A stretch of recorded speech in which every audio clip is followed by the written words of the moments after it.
Le Lévitique, chapitre 7. Voici la loi du sacrifice de culpabilité. C'est une chose très sainte.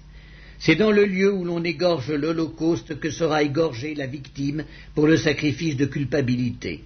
On en répandra le sang sur l'autel tout autour.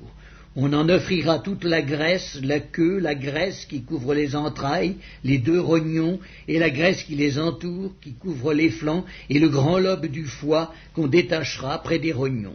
Le sacrificateur brûlera cela sur l'autel en sacrifice consumé devant l'Éternel. C'est un sacrifice de culpabilité.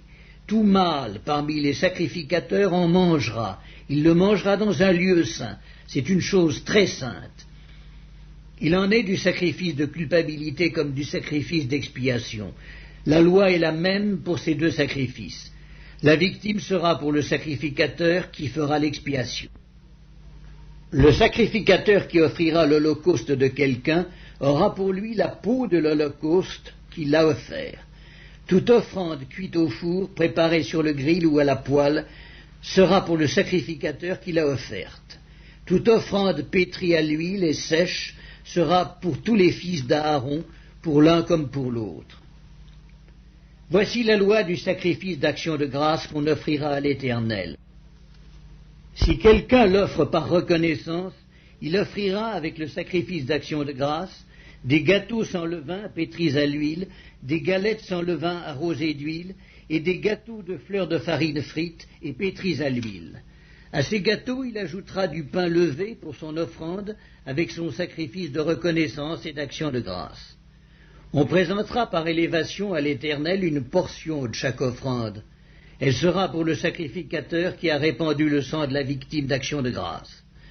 La chair du sacrifice de reconnaissance et d'action de grâce sera mangée le jour où il est offert. On n'en laissera rien jusqu'au matin. Si quelqu'un offre un sacrifice pour l'accomplissement d'un vœu ou comme offrande volontaire, la victime sera mangée le jour où il l'offrira, et ce qui en restera sera mangé le lendemain. Ce qui restera de la chair de la victime sera brûlé au feu le troisième jour. Dans le cas où l'on mangerait de la chair de son sacrifice d'action de grâce le troisième jour, le sacrifice ne sera point agréé. Il n'en sera pas tenu compte à celui qui l'a offert. Ce sera une chose infecte, et quiconque en mangera restera chargé de sa faute. La chair qui a touché quelque chose d'impur ne sera point mangée, elle sera brûlée au feu.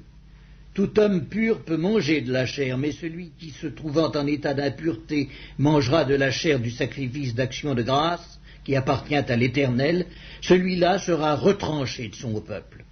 Et celui qui touchera quelque chose d'impur, une souillure humaine, un animal impur, ou quoi que ce soit d'impur, et qui mangera de la chair du sacrifice d'action de grâce qui appartient à l'Éternel, celui-là sera retranché de son peuple.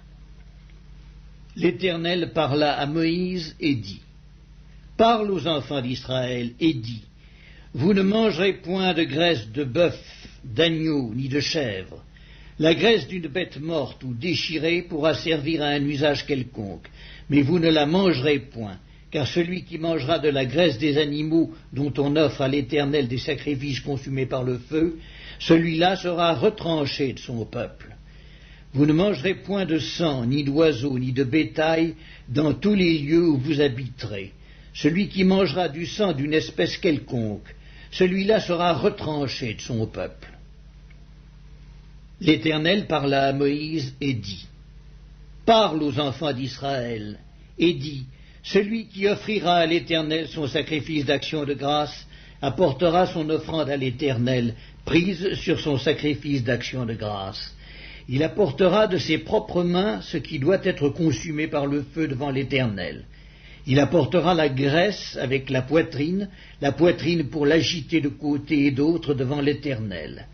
Le sacrificateur brûlera la graisse sur l'autel, et la poitrine sera pour Aaron et pour ses fils. Dans vos sacrifices d'action de grâce, vous donnerez au sacrificateur l'épaule droite en la présentant par élévation. Celui des fils d'Aaron qui offrira le sang et la graisse du sacrifice d'action de grâce aura l'épaule droite pour sa part.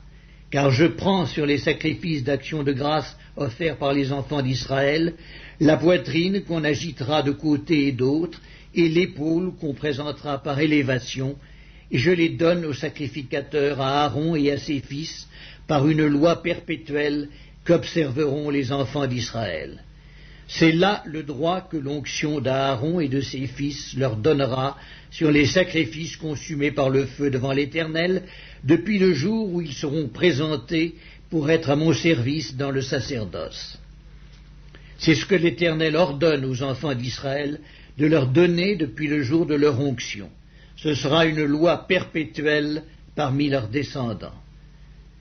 Telle est la loi de l'holocauste, de l'offrande, du sacrifice d'expiation, du sacrifice de culpabilité, de la consécration et du sacrifice d'action de grâce. L'Éternel la prescrivit à Moïse sur la montagne de Sinaï, le jour où il ordonna aux enfants d'Israël de présenter leurs offrandes à l'Éternel dans le désert de Sinaï.